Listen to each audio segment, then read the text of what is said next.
I want to thank everyone for being here today, and I apologize for our delay. Today we're going to be talking about a very special subject that I really enjoy, and it's the idea of materials and old master techniques. In the past weeks, I've been doing Facebook and Instagram Lives, my other channels, and this is a subject that I really enjoy, and today I'm going to be talking about how Velazquez used the materials of his age to employ some very, very unique styles and very unique working methods. And before I start, I want to talk about some of the information and the references that I've been using. This is a very important detail because a lot of this information is it's been documented by Velazquez's teacher. And this is El Arte de la Pintura by Francisco Pacheco. He was one of the most important authors on the art of painting of the time. And this, in particular, this book is considered one of the most complete treatises of the age. And it has an amazing account of the techniques, the materials that were used by artists from the 17th century. And I'm just going to go ahead and detail some of the materials that have been documented by Pacheco. Especially, he mentions the palettes that were used by that he recommends, and it's also the colors that have been found in Velazquez paintings. And it's a really rich, detailed account of the array of pigments that they would have been using. And what I've been doing here is, especially in the channel, I want to bring to light this information because a lot of painters perhaps are not aware of some of these treatises, and a lot of the materials that we use today are fundamentally different from what artists from that time would have been using. So it's an important aspect to study. So I want to just start by detailing the palette that Velazquez would have been using and the palette that Pacheco describes. Pacheco here describes the use of lead white, vermilion, and he calls it light ochre, ochre claro, and almagra de levante. Now, almagra de levante, the Spaniards would use the term almagra to describe a type of red ochre. And here, my palette, I have set up a palette that is very similar to Velazquez, described by Pacheco, but also in chemical analysis, they find this very palette. And this is a red ochre, Spanish red ochre from the south of Spain. In modern day terms, the Spaniards call this Tierra de Málaga, and it's from the southern region of Spain. It's a Spanish red ochre. It's reddish. Some of them tend to be brownish, but this one in particular is sort of like a cool red color. It resembles somewhat Venetian red, but it's slightly cooler and more, it's slightly darker. It's perfect for flesh. When you mix it with lead white, it really gives you a beautiful pink color, and mixed with vermilion, which is described by Pacheco as well, will give you an array of beautiful pinks to use in your flesh colors. And this seems to be the case with the chemical analysis. They find indeed these two mixtures in Velazquez paintings.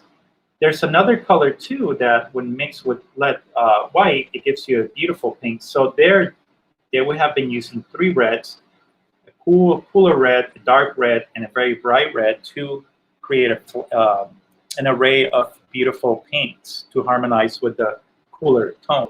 I have here a painting from Velazquez. This is a painting from his early period, and it's a painting from I suspect that it's when he was in Madrid.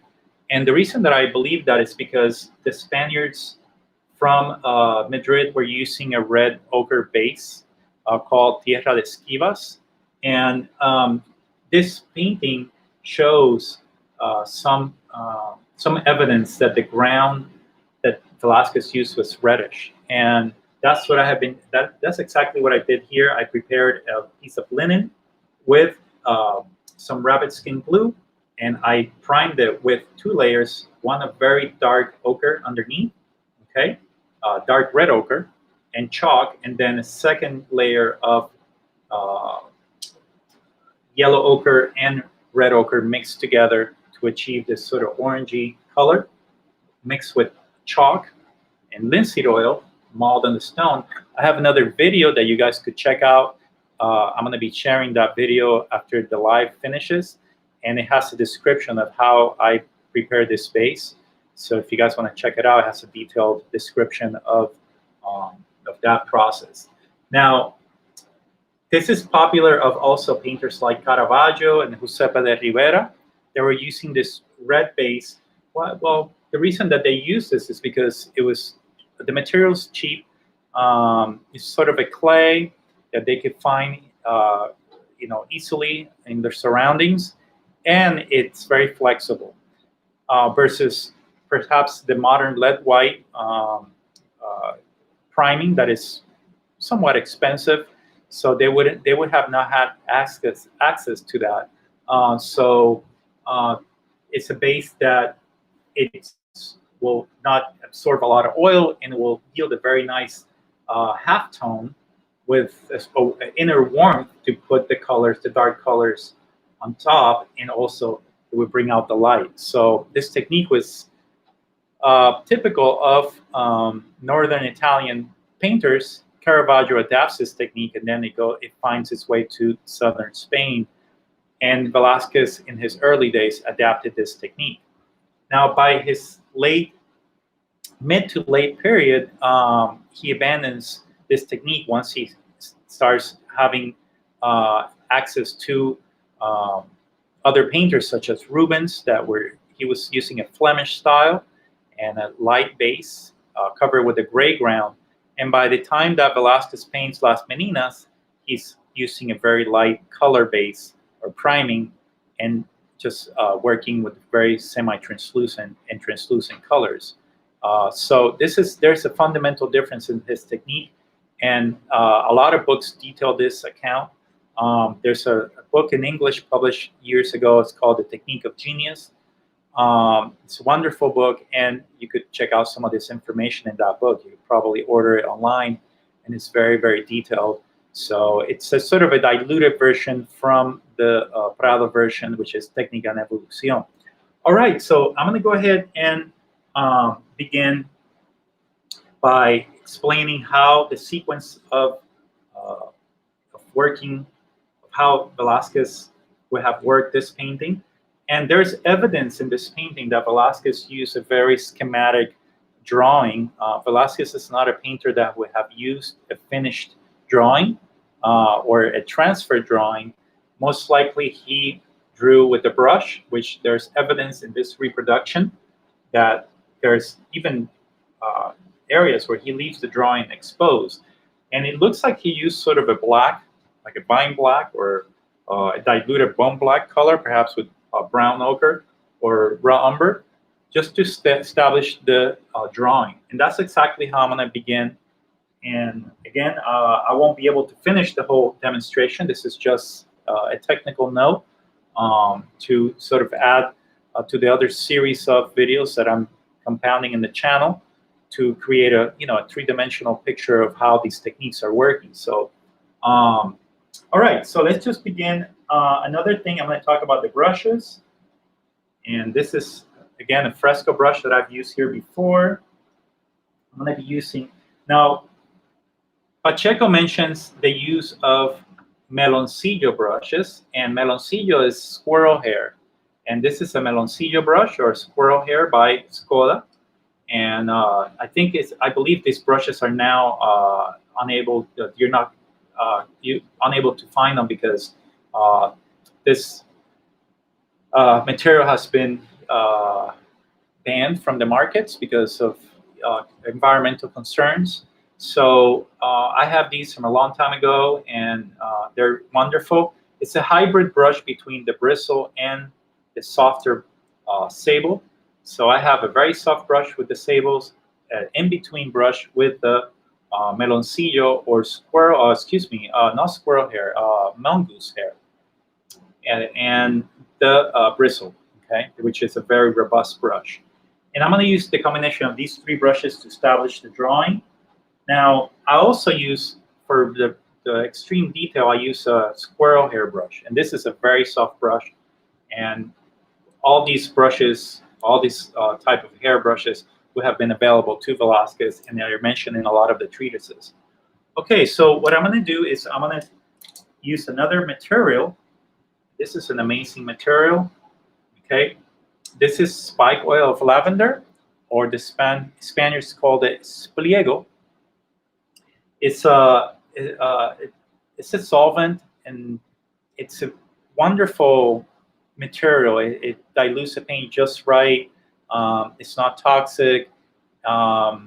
It gives you just the right amount of working time. So I really love it. Pacheco mentions it in his treatise, and you could use it to dilute very thick oils, and it just gives you just a perfect medium. So I'm going to be using it to set up the drawing. Okay. All right. So again, I'm going to revise the palette: yellow ochre, red ochre, madder lake, brown ochre or raw umber, vine black and bone black, vermilion and lead white. But I'm going to just go ahead and dilute just these two colors to set up the drawing. Okay.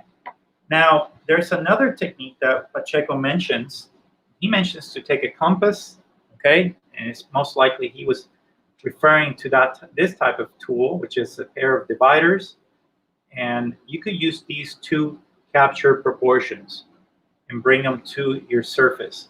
And he mentions the use of this tool to capture the proportion from your model, okay, and to bring that to your surface and to capture and verify the proportions. And that's exactly what I'm going to be doing.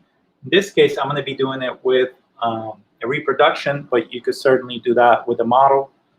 And I'm going to be working exactly with the same size as the reproduction to verify the drawing as I'm working, okay? All right, so let's just go ahead and get started. I'm going to use my meloncillo brush or mongoose hair. Okay. And also, I mean, if you have any questions, I have some questions here, and I'm happy to answer these questions. Okay. The first layer is safe to use indoors. So does the spike oil release vapors? Can you use the oil for the first layer? Is it safe to use indoors?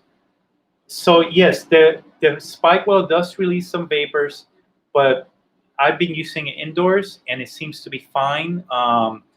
They use this oil for a lot of rubs in children. And now this is a more concentrated type of oil, essence of spike oil. And I haven't had any problems, health problems. So that's why I use it. I don't really like turpentine. I find that the turpentine is just really toxic, and it's just really horrible to use indoors. So that's the reason that I've been using it in the indoor environment. So thank you for asking the question, and yeah, I'm happy to share this knowledge. Okay, so let's just go ahead and get started. And also, it just has such an amazing capacity to dilute the paint to just the right consistency. Also, you can make some amazing mediums. Like if you have a very thick oil, you could boil the oil and then dilute it with that, and it gives you this. The Spaniards call it mordiente, which is like it kind of it gets a little bit of stickiness, and you get this sort of impasto quality that's quite nicely, and I enjoy that about the spike oil.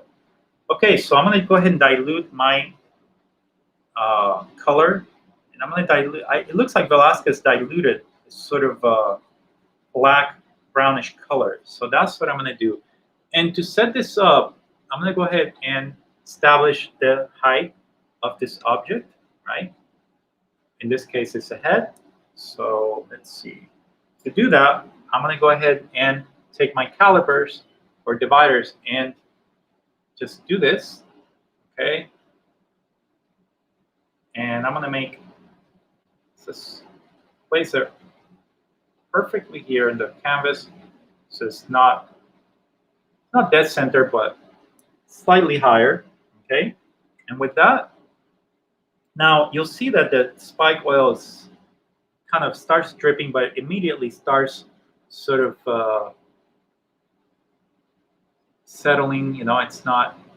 It starts evaporating. So, and I want it sort of dry, so I'm gonna just rub this material on my palette just slightly to get sort of a stain quality. And what I'm gonna do is I'm gonna start with a very schematic drawing, okay? Just starting to drawing with the brush, which is, this is exactly how Velazquez probably would have been working, by just working freely with the brush. Okay.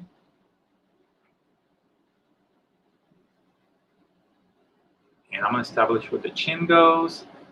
Once I have the overall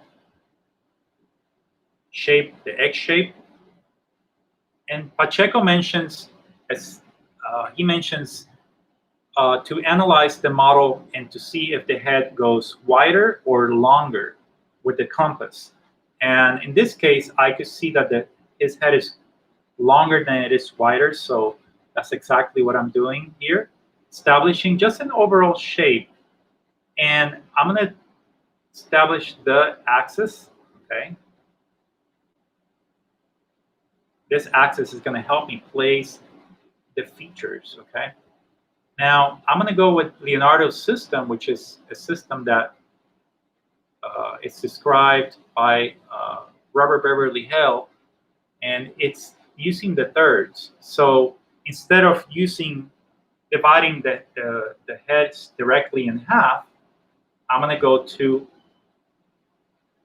create the thirds. So I'm going to the hairline here, and even spaces between here, the brow, the nose, and the chin. And I'm going to verify this with my calipers, okay?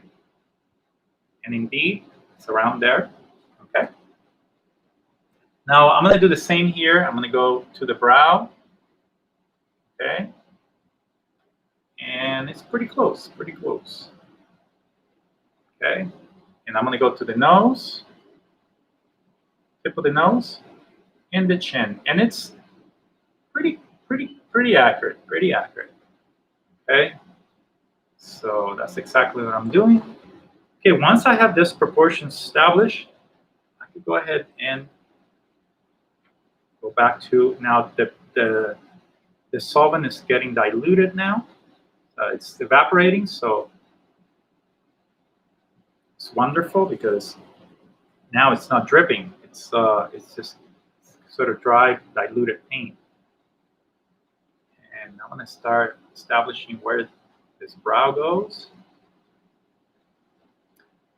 And I'm focusing on blocks right now, placement of where the brush is going to allow the description of these forms. This is the eye, the orbit, and it's capturing shadow. It creates a dark mass.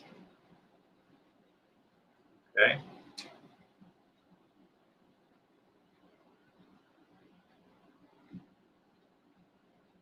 Okay.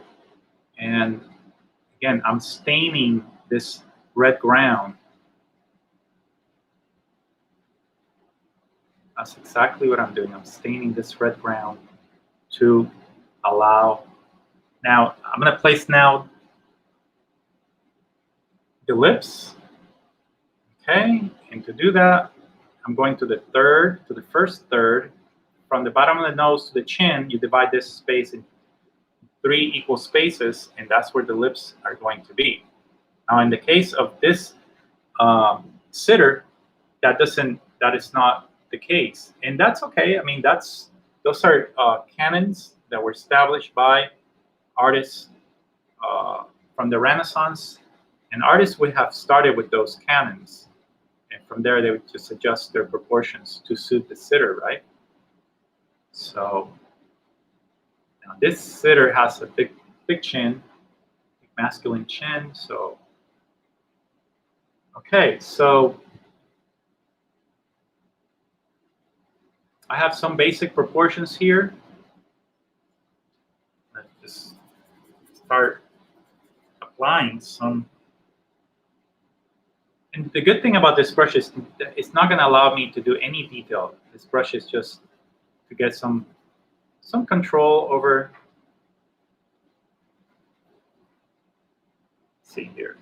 I don't want to start with a lot of dark paint. This is just sort of a stain quality. Just if I mess up, I could just wipe it off, right? And you'll see this, you know, even in this painting, if you study it, you'll see that Velazquez is using, there's an area that is unfinished, okay? Now, I switched to a brush, a Sable Brush, and the Sable Brush will allow more detail, more exacting line. If I need to do a contour, if I want to commit to a more exact contour, I could use this brush to do that, which is sort of consistent with what he's doing here. For example, I could describe this line. Now, I'm starting to commit a bit more here. Okay. And if I need to adjust here, I could do that.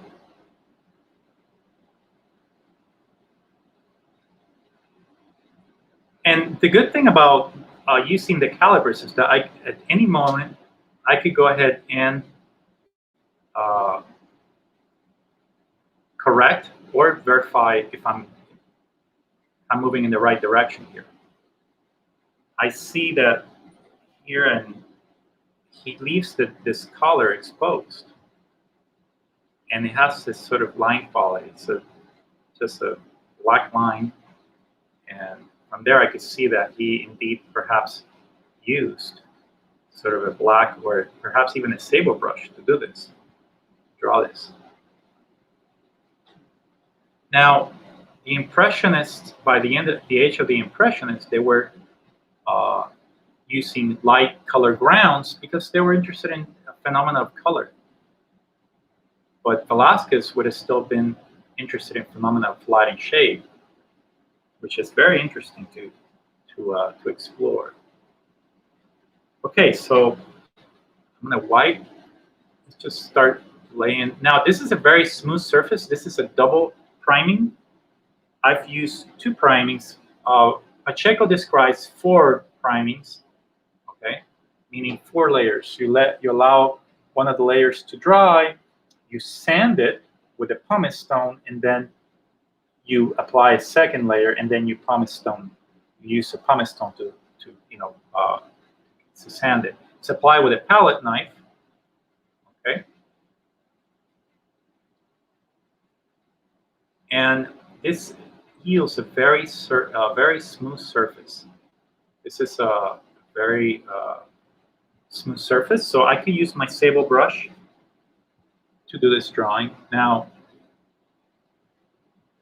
he probably used a bristle brush, perhaps not, but I'm finding more control with the Sable Brush in this surface. So it is very smooth, and there I'm beginning to lay just the darks for now.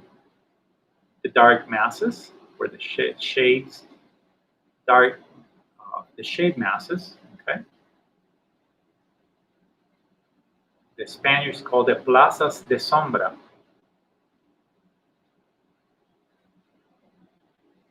There's another great treatise on the art of painting by Palomino. It's called La Escala Óptica y el Museo Pictórico. You can download it from archive.org, and a lot of these treatises you could download from archive.org. Now, using a translator is difficult because it's old Spanish, so it's not, you can't translate it. Even the language, sometimes I have to use a Spanish dictionary to figure out what the terminology is in terms of language because Spanish has changed throughout it from the time of Velazquez to now. Okay, so, and as you can see, I'm just laying in a very quick schematic drawing. Okay, I don't want to go too dark. And at some point, I'm going to start measuring again and figuring out if I'm going in the right direction with the darks and the drawing. Okay, that's so important. Okay, to do that, I'm going to go ahead and just go ahead and measure my proportions again. Okay, tip of the nose, just to make sure that I'm in the right path.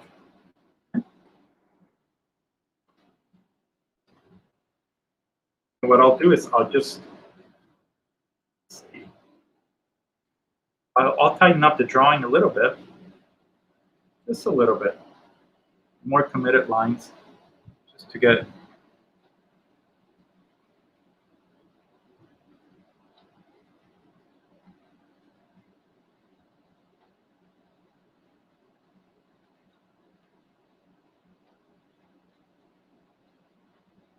Okay.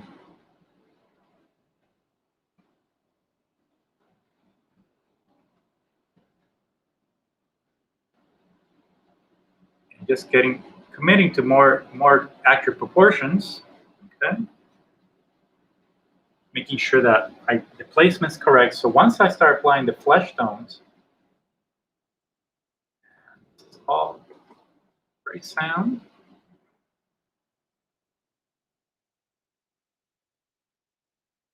Okay.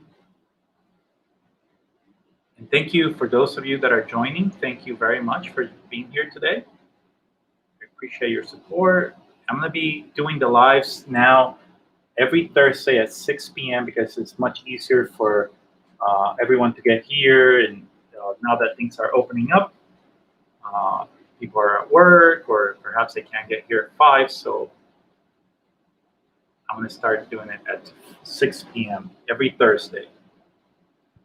And we're just going to explore different techniques by different masters. Okay, so once I have the placement of the eyes, I'm going to start focusing on the placement of the eyes in a little bit. Let's go ahead and establish this. Now, it's important to get the drawing correct. That's really important. And Velazquez's Francisco Pacheco does mention that. He mentions to get the outlines just dead on and not to move on to the colors unless the outlines are perfect. He does mention that in his process of painting a portrait. And that's what I'm trying to honor that here, trying to move on only when this drawing is pretty well set up.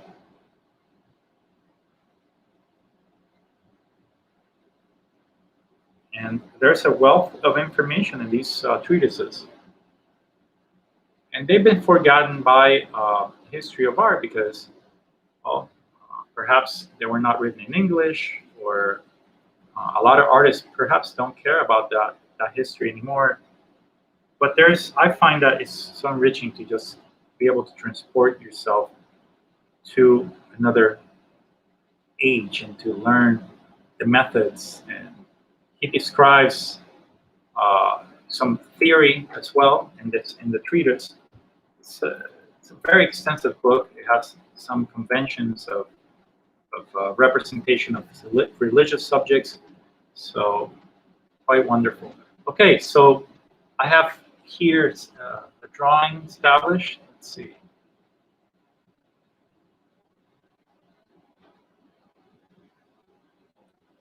Get some darks, and the darks are really important. Now, one of the good things about this ground is that you already have a sort of a darkish color that you're working on top of, so you will get the benefit here, and that's that you won't have to use a lot of paint to cover the darks. Okay, so let's go ahead and establish where the eyes may go. This is an approximation of where the eyes are going to be placed. Okay, and And I'll switch to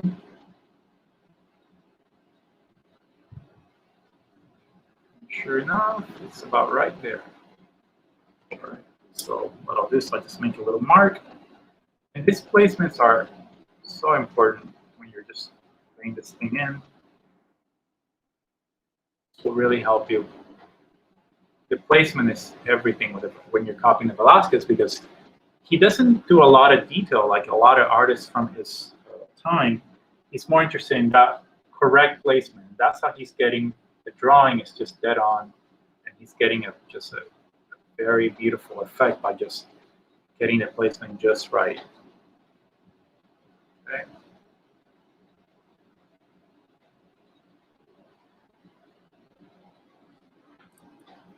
Okay, just laying this in.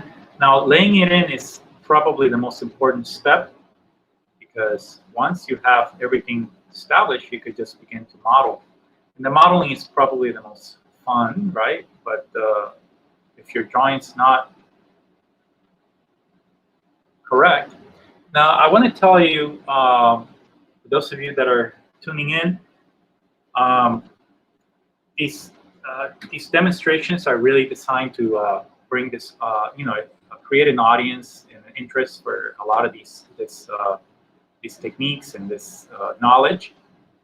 But there's no way that I could, share all the information in these slides. This is just really designed to give you just an insight and a technical note. If you're interested in getting, more instruction, I have an atelier that I do classes online, and we meet through a digital platform. Okay, GoToMeeting, and the classes are 3 hours at a time. We talk about materials. I do PowerPoints. I do live demos like this, and I also have a video archive where I have edited videos that I have recorded more professionally, right? And all with the idea of just creating a very rich educational experience for my students. I've been doing this for 18 years, and now I'm new to YouTube, but certainly I have helped a lot of students get into college and develop their portfolios just by exposing them to a lot of these techniques and sharing this knowledge, right? So if you're interested, you could log on to my website, Luis Borrero Art, and I have a class that meets on Monday nights. It's a live class, and we meet 3 hours every Monday. We're going to be meeting 3 hours every Monday for the month of July.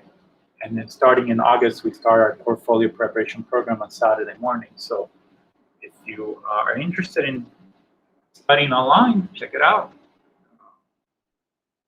And I also do more lives through my social media channels. Okay, so let's just go ahead and back over here to establishing. And you see that I'm picking out these. And again, painting takes a while to develop. I mean, a painting like this, copying it it's a 6 hour, 7 hour affair, to get it right. So it's important to get the drawing correct. That's exactly what I'm doing here. I'm trying to get the proportions.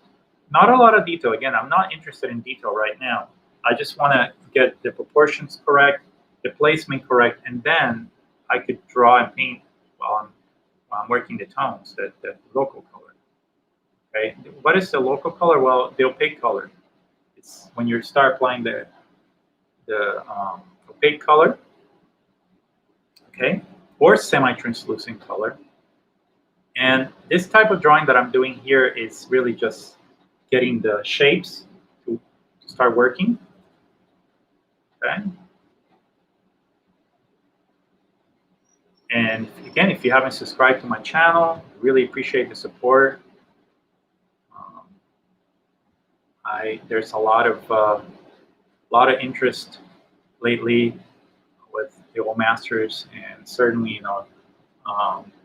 it's a great resource to have artists working and sharing their knowledge. So make sure to subscribe to my channel. I'll be here every Thursday, 6 p.m. Okay, so let's just go ahead and begin by just going again through a round of checking the proportions, okay? And making sure that this drawing is somewhat correct. I could always correct as I'm working, okay?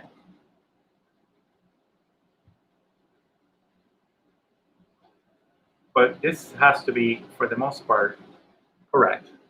So I don't have to make a lot of, now, Velazquez did make corrections and call Pentamentos, which is correcting essentially the figures and changing their position. And there's even a portrait where he turns around the canvas and starts over on the other side. It's a portrait of was one of the Habsburgs, which is the royalty in, during that time in Spain. So he was a great painter, but he was also working in a very freestyle. So he needed to allow himself the liberty to just make corrections if need be. That's important. Okay, so I have a block in here. Okay, and let's just go ahead and figure out if this is working. I'm going now to figure out it's just basic placements to make sure that this is all in order. Okay, and these things sneak up on you later on, so try to get them right for now. Okay, that's important.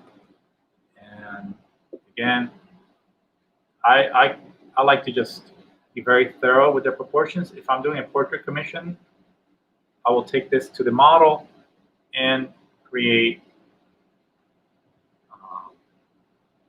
There I found a slight error. Okay, and this head just needs to be a little bit higher. That's okay, I can correct that.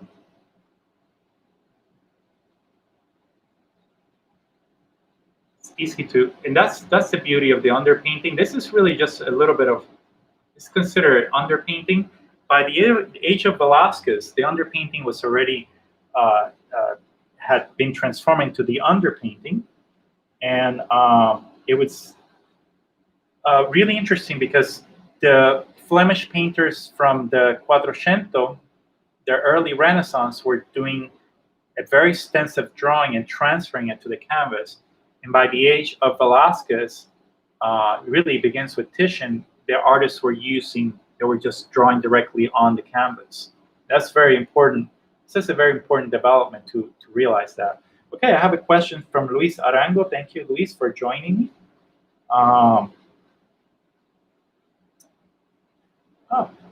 Well, thank you for joining, Luis. That's great. Thank you for joining, and I hope that the information is helpful. And that's essentially what we're doing here. It's just creating that that awareness of these techniques. And I think for a long time, a lot of this knowledge has just not been exposed by artists. It's there, but I guess it's so much easier to just buy materials in the store and just get working and not really think about what you're using. So, and as a kid, I always enjoy the history. I love history, and I love exploring the materials. So why not, right? And these are very simple materials. This is just an earth pigment. It's essentially just a clay that you can find anywhere that's been washed. I get these materials from Kramer Pigment. They have some historical materials, and you could also natural pigments online. They're great. So check them out. All right, so I have a very schematic drawing that has some proportions established. And what I'm going to do is I'm going to go ahead and uh, tie up the drawing a little bit, and then I'm going to show you how I began to establish the flesh tones. Now, there's no way that I could essentially uh, finish this this painting because you know it's hours and hours of work. But I am gonna attempt to establish a working sequence here of how the flesh tones would have been achieved, and I'm gonna show you a system that I use for mixing the flesh tones. Okay, so and that system is consistent with what you will see a lot of painters from Velazquez's time use, and also is described by Palomino. So let's just go ahead and tie this up. And it's so wonderful to hear your feedback. I really appreciate the feedback. You know, it's sometimes you know, we set out to do things on our own, and I, for one, when I was in school, I always wanted more from my teachers and more information. And I guess a lot of teachers were not interested in a lot of this historical material, so they were just, oh yeah, just research it. And, go to the museums, but there's a lot of wealth of information out there that is it's there, and it's, you know, it's important to share it. So, and this will all propel the art of painting in the end. You know, it'll create more interest, and um, you know, the artists will have a better understanding of how these techniques work. All right, so I have this drawing established, okay? And what I'm going to do now, and again, it will not be perfect. This is just a very schematic lay-in, okay, of where things are placed, you know. So now I'm going to go ahead and teach you how to mix the flesh tones, okay? And to mix the flesh tones, I have found a system that has been described by Palomino specifically. Pacheco doesn't really mention this system, but Palomino does. And it's essentially to mix harmonies by with an emphasis on value. And it's a very accurate system when you're especially copying, okay, Velazquez or any other master from that era. So I have here my palette, right? And I have another video that you guys could check out on the mixture of half tones and its value scale. And that will be more helpful. This is detailed, but for now, I'm just going to go ahead and do this more rapidly, so you could have time to see the other aspects of the painting process. So I'm going to bring white to my palette, the center of my palette, okay? And I'm going to mix black, okay? In this case, I'm going with black, fine black.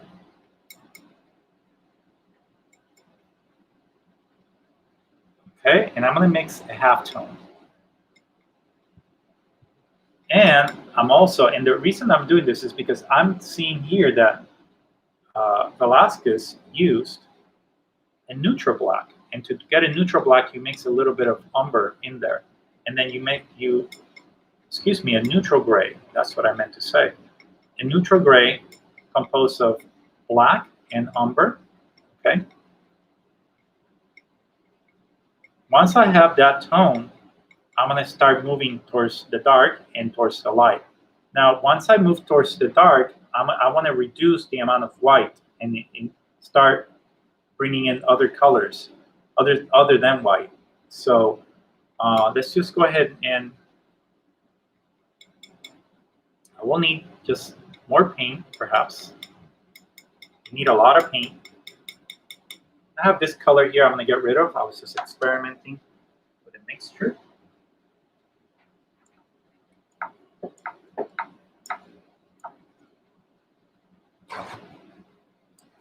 For now, I just want just gray.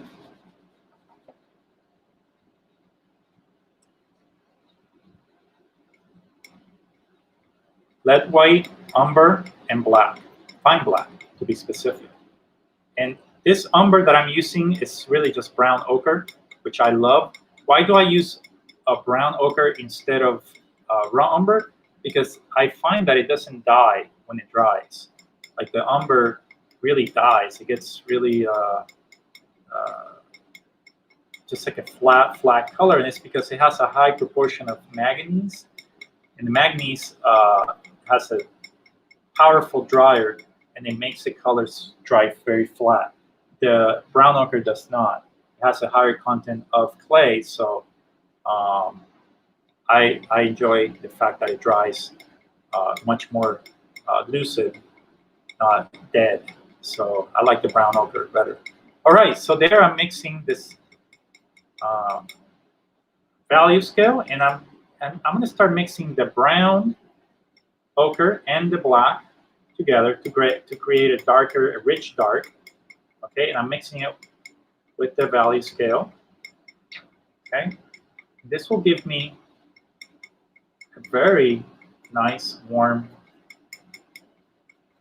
Now, the reason that I'm doing this is because I see that Velazquez was using more of an umber gray instead of a cooler gray. So, and that's important to notice.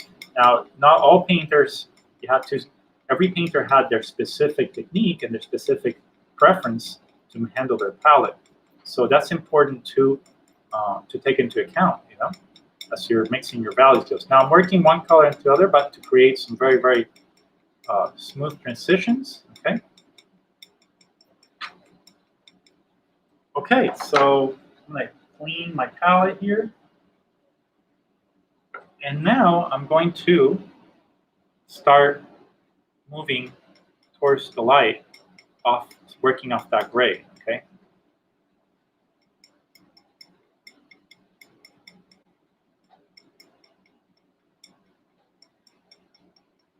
And this will really help you set up some beautiful flesh tones. I'll show you in a minute how this all works. It's really an amazing system.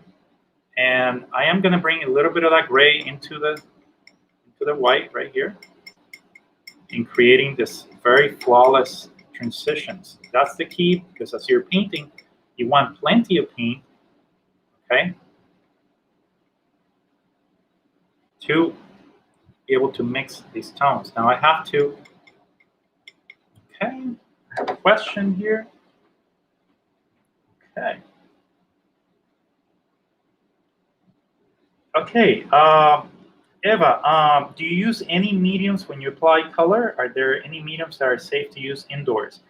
In this particular case, I do not use any mediums because you will need a big layer, large, thick layer of paint, so you'll be able to blend the colors. So I try to not use medium in the first layer, okay? There's plenty of oil there to move. You will need to apply, the Spanish call it empastar. Empastar is to pick up the color very thickly or somewhat thickly and cover. You want to cover this reddish color ground, and if you have, you will need the paint to be kind of sticky, so you'll be able to blend the colors, and you need, you know, quite a bit of paint to be able to blend the colors. Now, if you're doing second or third layers, then you will want the colors to be finer and a veladura. But in the first layer, you shouldn't be using the colors with any medium, because you want to practice what is called fat over lean. The fat over lean rule goes that in the first layers, your colors should be very lean. They shouldn't have a lot of medium, because if not, the painting will crack. That's the reason that I use solvent here. And this base has chalk. The chalk is designed to hold and to absorb a little bit of the excess oil from the paint. So I don't use any medium, and that's an important consideration, because if I use medium right now, I dilute these colors with a lot of oil, and I start working, you will get cracking. When you come back with the second layer with more oil, with less oil, you could get the color, you know, a lot of cracking in the paint. So that's why you should practice fat over lean, okay? Now, in the last layers, you could use more medium. And what medium would I use? Well, the medium that is found in a lot of painters, in a lot of paintings by the chemical analysis is linseed oil, no resins for the most part. When I say no resins, no damar varnish, no turpentine, no Venice turpentine.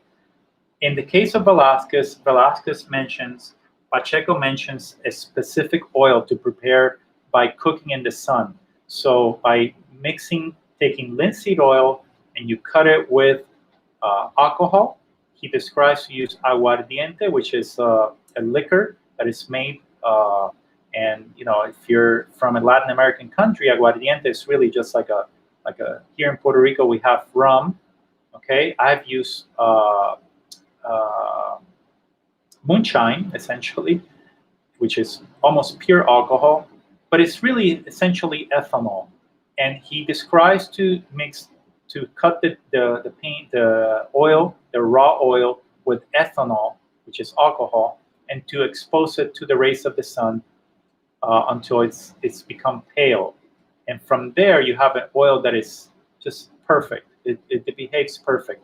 But you use it only to dilute the colors as you're working that thick paint into submission. You know, you're getting the color on there so you could create transitions. So that's the medium that they believe that Velazquez used as well. Now, it is documented that Velazquez used heat-bodied oil. And what is heat-bodied oil? Well, it's essentially linseed oil that has been cooked with a lead dryer. In this case, it could be litharge or red lead. Today, they use, again, manganese dryer. You could use liquid, which has a powerful dryer, and mix a little bit of liquid with your thickened oil or diluted oil, whichever you like to explore.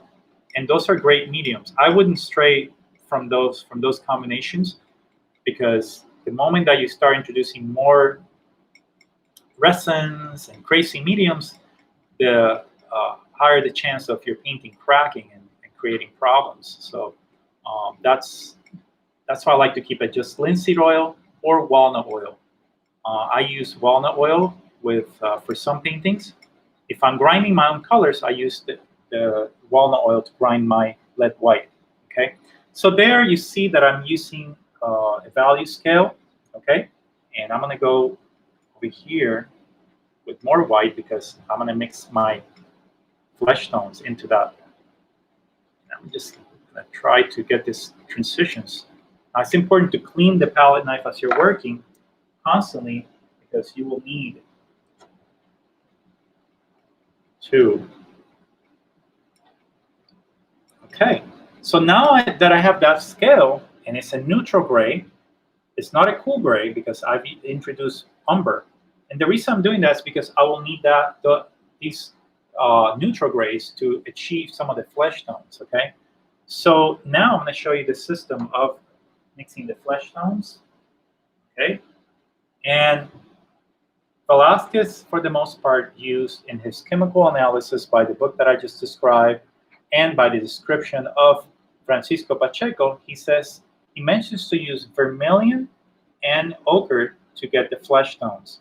He calls it encarnaciones bellas, which is beautiful flesh tones, okay?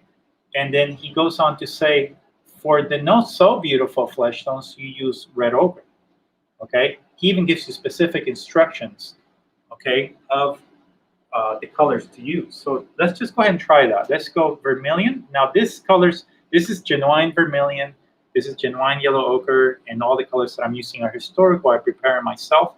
So let's go ahead and mix the vermilion, okay? And look at what a beautiful color immediately, just with the white. And let's just go ahead and mix a little bit of ochre on there, okay? And this is how I like to go with a little bit more vermilion. Now the vermilion just has an amazing subtlety. That's what I love about vermilion. It's the cadmium red, the modern cadmium red is just too strong. And of course, it works very well as well, but it will not give you the subtlety that the vermilion will give you. Okay, and just go ahead and intensify this color. And I'm going to do a test here. And what I'm going to do is I'm going to go ahead and put this mixture that has been described by Pacheco and found in the chemical analysis by most scientists up to this painting to see if it matches the color. And sure enough, right there in the cheek, you can see very close color to that. And this color quite literally disappears up against that. So indeed, Velazquez was using a combination of vermilion and yellow ochre, okay, to create his flesh tones. And now for his redder parts, okay, Pacheco mentions the combination of red lake. In this case, they're using Carmen Lake. This is Madder Lake. It's similar. And I'm going to go ahead and mix it with vermilion, which is the recommendation that he gives. And I'm going to test this color to see if I could get the color of the lips. These are the colors that he recommends. Okay. And let's go ahead and put this on there. And pretty close, pretty close. Perhaps even a little bit of red ochre there on there. Now, these are the reason that I'm doing this is because there's a lot of standardized mixtures that were described by the old masters, and you find them in the old manuscripts, and they make your life a lot easier when you're trying to learn how to paint. Nowadays, a lot of teachers recommend 20 colors, and those are wonderful if you're interested in very, very saturated paintings. But for flesh tone, this is still a very amazing and wonderful palette. A lot of contemporary painters are using it. So let's just go ahead and apply some of these flesh tones. Now, I'm going to go ahead and bring this yellow ochre into, I'm going to make an array of colors here. Okay. An array of colors to create some of this beautiful, and look at it as you're starting neutralizing and mixing them. Now the black is a neutralizer. That's why I'm using this black gray. I'm coloring in essentially the value scale. Okay, and I'm going to hold this up to flesh, and sure enough, those colors are right there. Okay, so that's my harmony. I've just harmonized my palette with some basic flesh tones, and now I can start applying some basic colors onto my.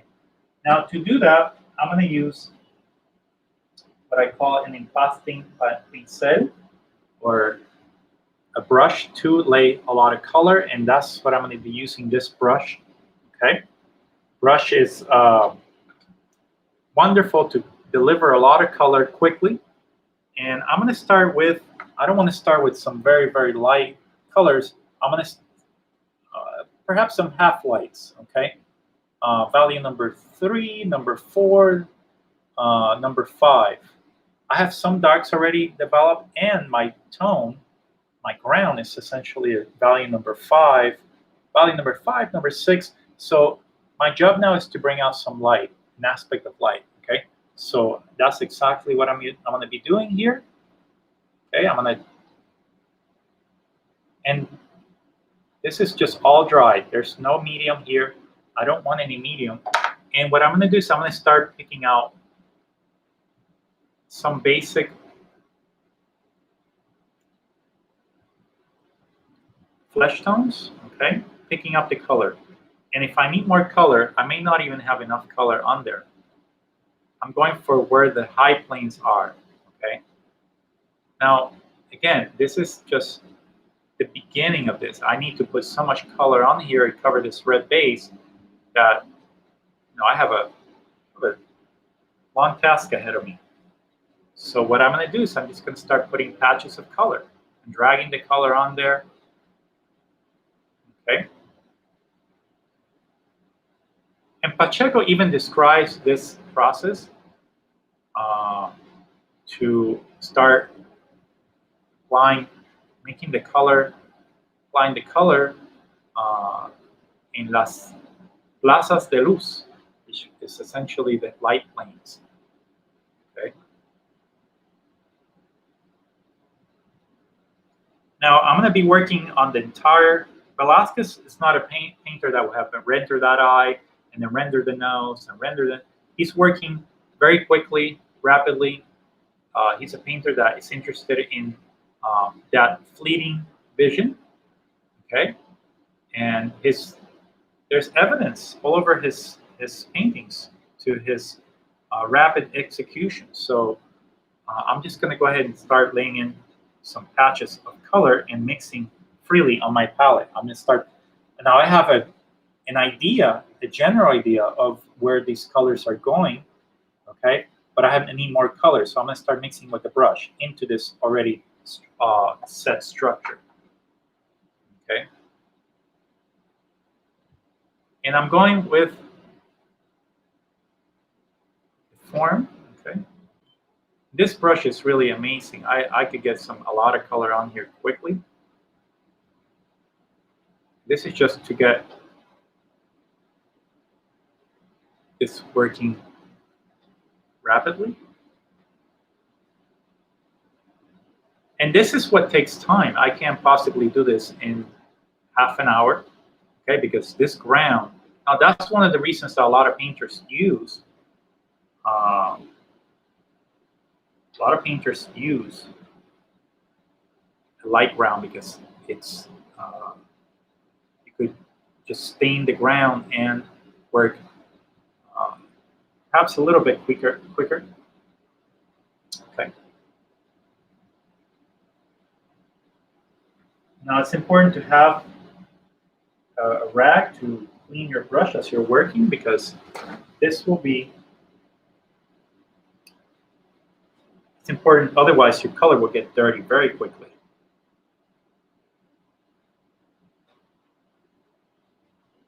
Okay, be very analytical about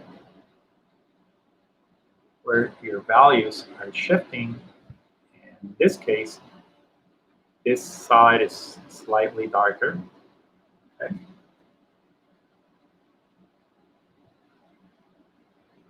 And do push your color a lot brighter in the beginning, and it will settle. As you're putting more and more color, it'll get more subtle. That's what I'm doing here.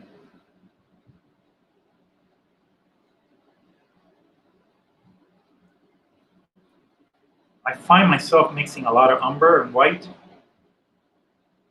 for some of these subtle rays.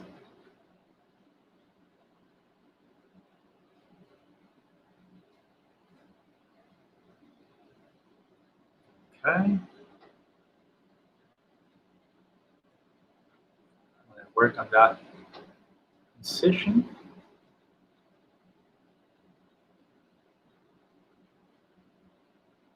Now this is important to, it's important to be patient and just apply this color in its right place. That's what we're doing here, you know. Now a lot of painters are using grisaille, and they do a grisaille, you know, for a lot of the works, and not all the masters use grisaille. Pacheco is very clear about that in his treatise. He says some painters use grisaille, but I am of the opinion that you should start with all the colors from the beginning. And I am sure that Velazquez adapted that mentality early on in his time at his studio. And the chemical analysis do not find a grisaille layer. They usually just find color layer. So this is a case where, you know, an artist, now a painter like Caravaggio indeed used a grisaille, but not in all his paintings, I believe. So you have to take into account the painting, the period of the artist, and, you know, what they were interested in doing at that particular time in their careers, you know. That's important. So Okay, so I'm just continuing to establish here. Now the red will aid in my shadow exploration, but for now it's important to cover it. Try to cover it quickly, and once you have that, you get sort of a half tone, or what the turbid medium effect, which is, you start getting this sort of grayish quality as you're applying the color. Okay. And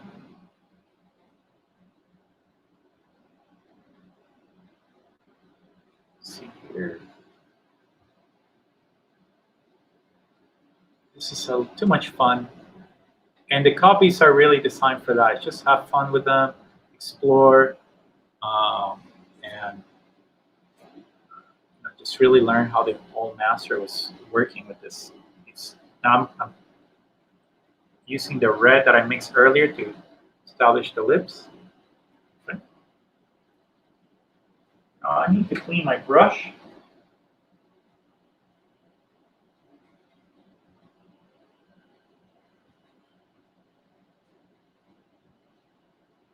Now, it is possible that Velazquez may have been using a very limited palette for the first layer of this painting.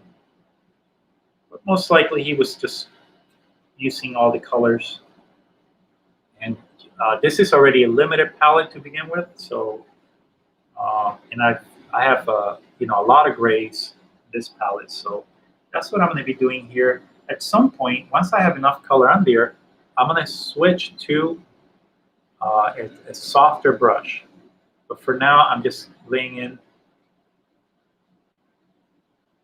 with my fresco brush, which is very similar to what they would have been using, just to establish a lot of paint. This delivers a lot of paint onto the canvas immediately. Okay.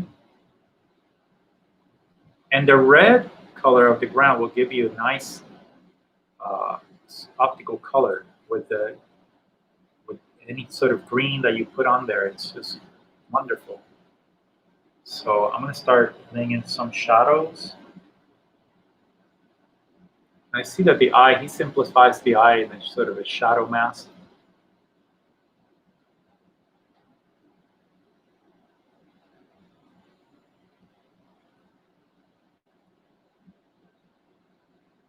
Now, he would have left some of this ground exposed in some areas. It's important to take into account. No medium here, just paint. Now, if you need to dilute the colors a little bit, you could use a little bit of spike oil again, but going with the black and a bit of umber, and a bit of yellow ochre for the hair. I want to establish the hair with a more opaque color to establish that dark. Okay. Now, in that case, I am going to use just a bit of spike oil. Okay.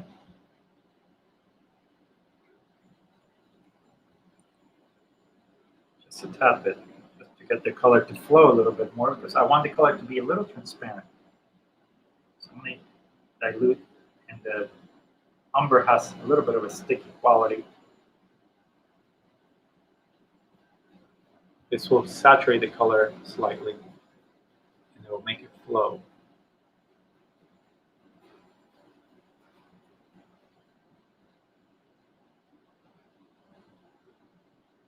This is just to lay in the basic underlayer, undertone. And I'm not using white, I'm using just a bit of ochre to lighten the color.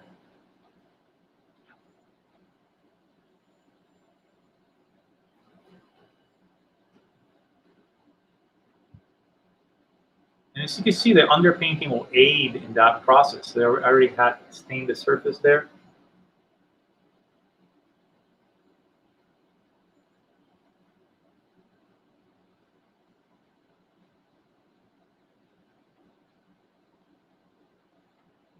And I can just go back in here with. Now there's evidence that Velazquez left some of the red exposed in some areas, okay? And that's the beauty of using a ground like this, that you could leave it exposed in some areas and it will really help you get the visual effect.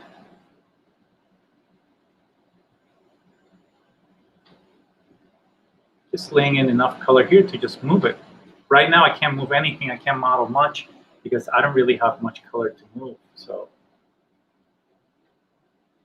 okay, so now once I have this layer, now I'm going to switch to a softer brush, which is my nice Sable brush, and I can start moving, impastar el color, the color, with a softer brush to start achieving softer transitions. And this really, it's helping the color that I already applied on there, because the color just lays on there beautifully.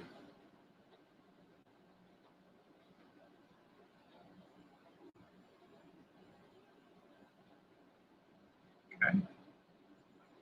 And I can start working on my lighter lights.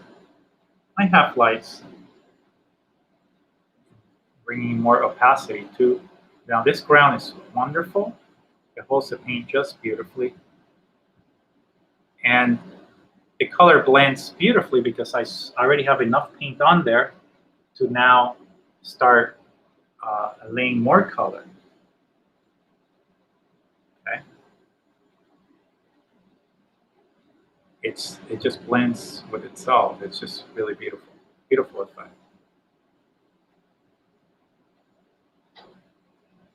The Sable brush and this ground just go together, and they want to be together. It's amazing. It's really. This is a very smooth ground. You get a little bit of this weird halftone by using this ground, because the paint doesn't cover it fully. So, and that's a beautiful effect. It's like creates a turbid medium effect. Putting a cool color there to turn the form.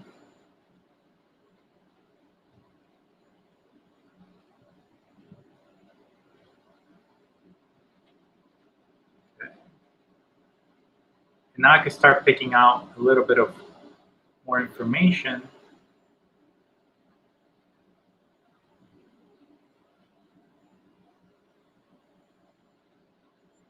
And again, you know, you could download some of these reproductions if you're interested in having, you know, great access to high quality reproductions.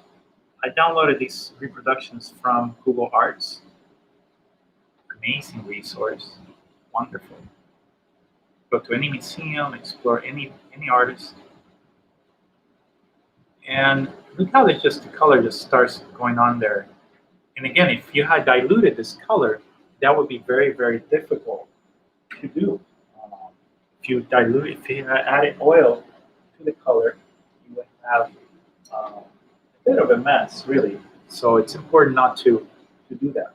Okay, so I'm going to take my little bit of spike oil, a little bit of umber, mostly umber, and now I'm going to start drawing with the umber to reinforce the drawing.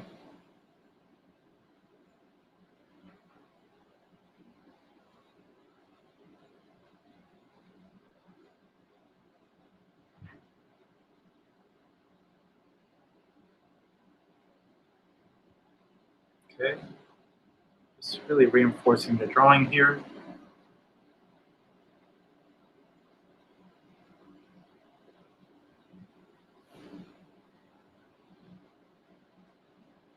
Reinforcing the drawing to make sure. Now, I am using just a bit of spike oil. Dilute this. Okay. I'm going to go with a a little bit of umber and color the lips.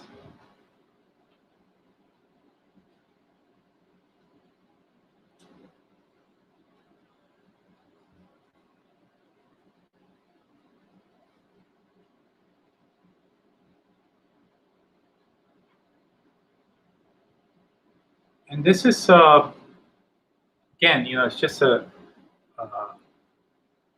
working up process of where this painting sequence, a reconstruction really of this process.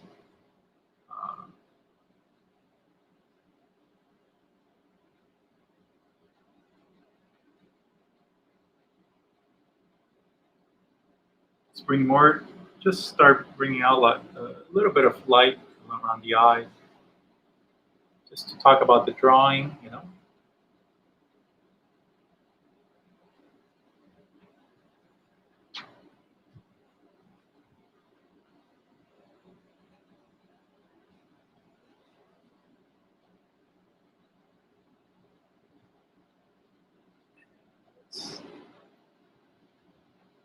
Okay, I'm going to switch to a sable without any point. Okay, and this will help me establish some darks. And I'm going to go. I'm going to go to about 7. Finish up here about 7:40. For those of you that are been watching all this time, I really appreciate it. Thank you so much.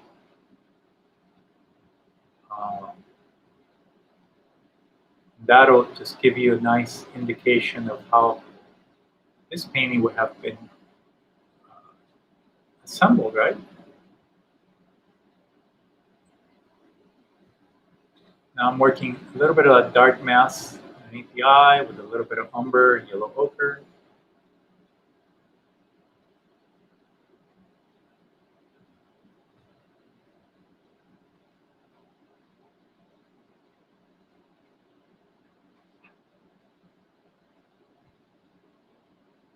I see that the umber has this greenish quality, and that is probably most likely an Italian raw umber, which has a greenish quality. Not all umbers are greenish, but there's one in particular that is called greenish Italian umber. Kramer has this pigment, and you could probably use it to achieve that same quality. Okay, I'm going cooler here in the chin. And now I'm starting to get into some softer planes. I have enough paint on there now that things are going to move. And what I'm going to do is I'm going to pick out, just to show you, start picking out some details. Excuse me, some softer planes with this brush. So you can see how this works. And faster. Again, these are quick demos. I wish I could have you guys here longer, but I do realize that we have busy lives, and this is just, again, just to spark interest and talk about some of these techniques.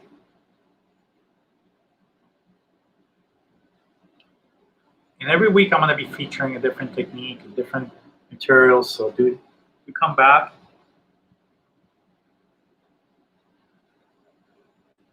Start building a library of techniques in the channel,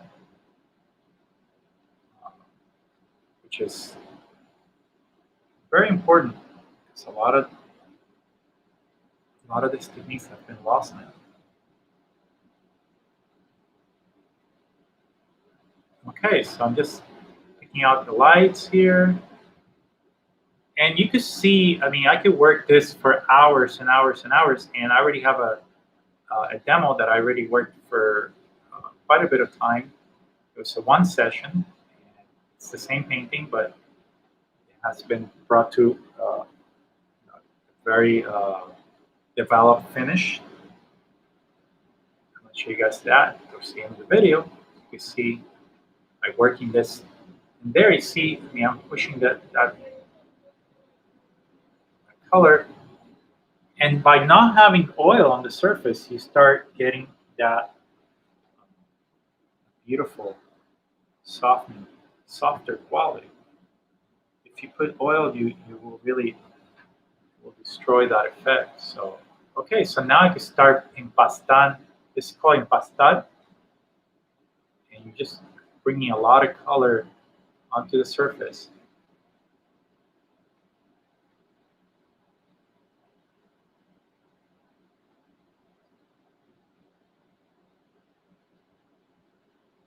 Using here a mixture of umber, same umber. And the color here is a bit exaggerated, but as you put more color and make it more subtle, you'll get the nice effect. So,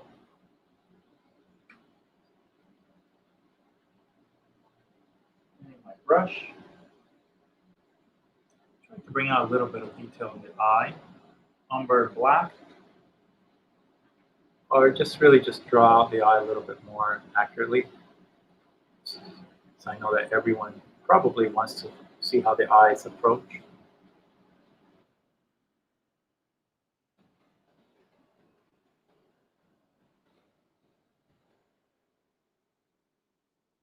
Combining the umber with just a little bit of ochre, not white. If you do white, it gets gray and it's cool. It makes it way too cool.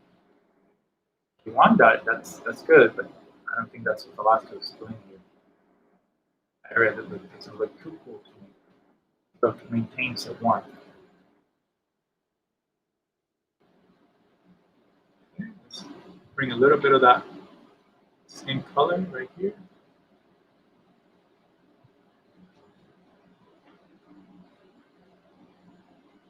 Again, these are wonderful colors. It's a wonderful palette, and I recommend that if you're struggling with your flesh tones, just simplify your palette initially, and then start by building knowledge of warm-cool relationship, and from there. Now, when I was at the academy, I studied at the Pennsylvania Academy of Fine Arts, a wonderful institution in Philadelphia. They had us work with limited palettes to teach us warm-cool relationships initially, and from there we would build up to a more extensive palette, prismatic palette, and that's a good, very good way to learn to paint by just sort of approaching the idea of color in starting with a toneless approach, and then from there building up to a more coloristic approach.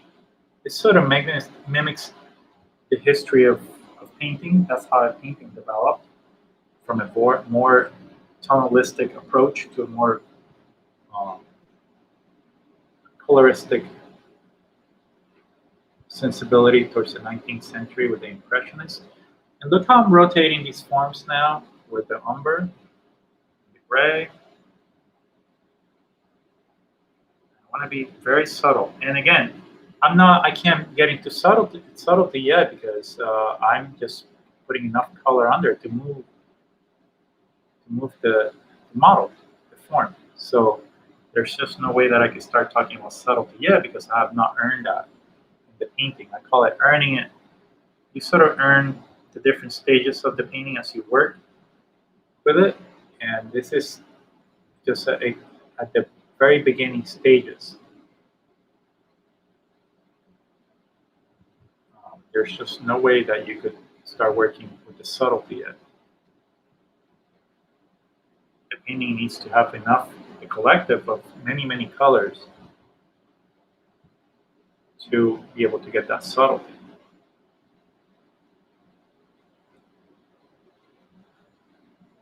And I find myself going back to the vermilion and the ochre, red ochre, wonderful mixture.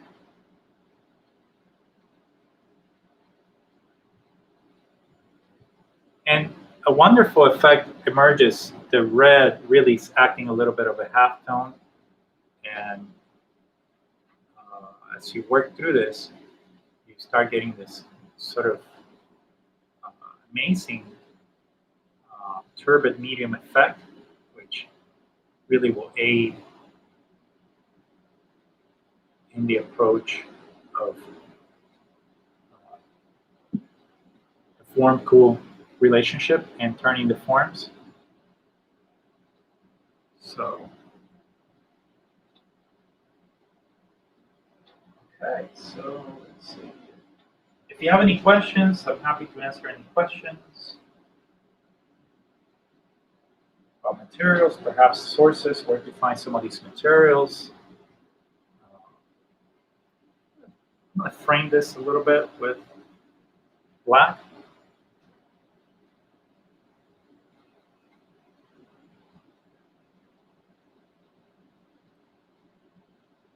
It's a nice umber. Nice. He establishes a nice shadow here that really defines that neck. Gorgeous.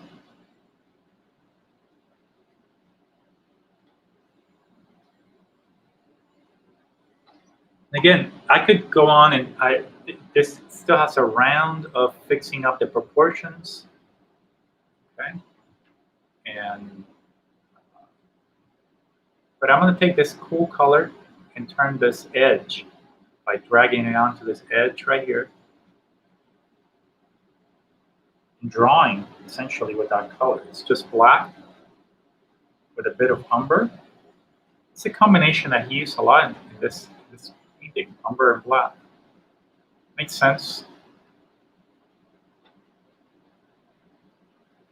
Spaniards made black very fashionable during the 17th century, and Velazquez uses it beautifully here in this painting. When I just draw with this brush, fix that drawing. Okay.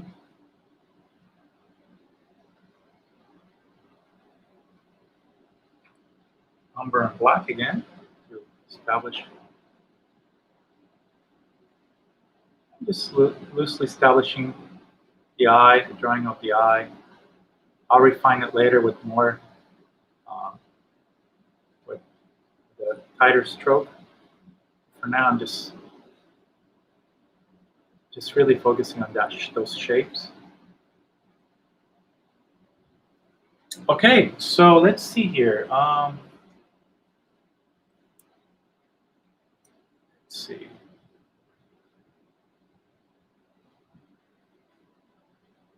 So this is just a start, really. I mean, I could go on here and here, let's just add a little bit of detail on the eye so you could see how this would sort of evolve a little bit to more detail. I mean, by using a maul stick, this is a maul stick right here. It's just really a dowel that I have put tape, but you could put, you know, felt, make it more fancy. And with this, I could go ahead and start picking out some of these details. For example, a lid of that eye, and tighten up the drawing, the highlights, and work this for hours. Make it really, really solid. Let's just work on this eye for a couple minutes. Just show you how I would approach this.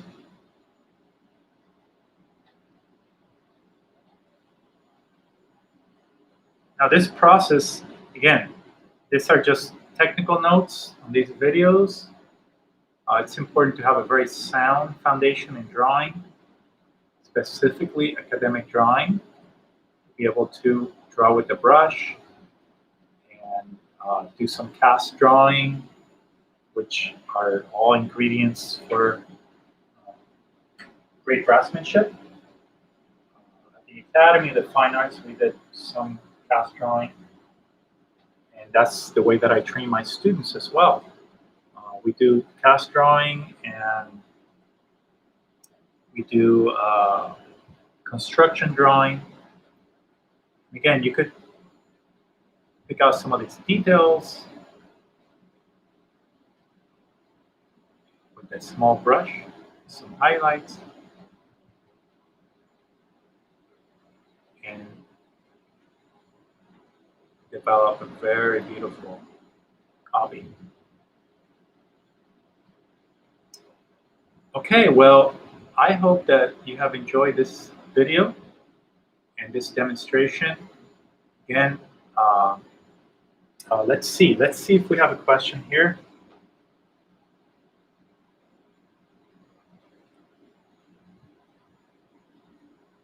There's a greenish color in the composition.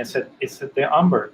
Yes, Velazquez, he's not documented in using any greens. Perhaps the only greens that he would have been using are a combination of azurite and yellow ochre. The azurite, as a matter of fact, I have picked out some azurite. This is azurite. It's from natural pigments. This is the only blue. This and a little bit of lapis lazuli is the only blue that Velazquez is dot, and a little bit of smalt as well. The smalt is fugitive and is now degraded in a lot of his paintings.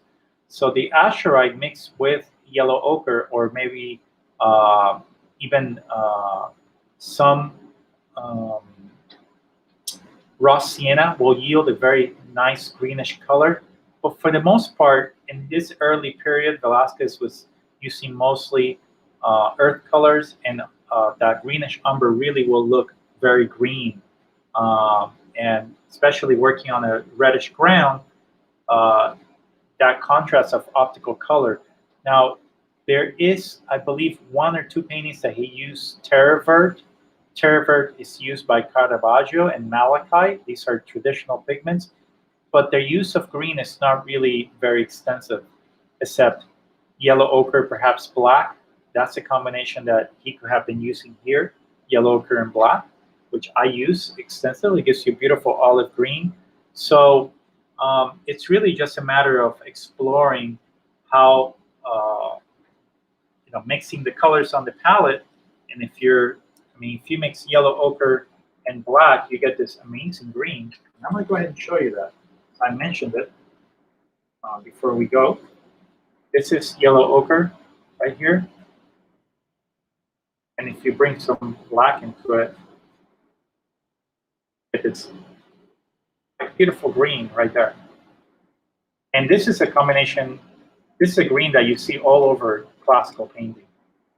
From Titian to Caravaggio, and look how it harmonizes with the red right next to it. So wonderful mixture. You can also use raw sienna and black.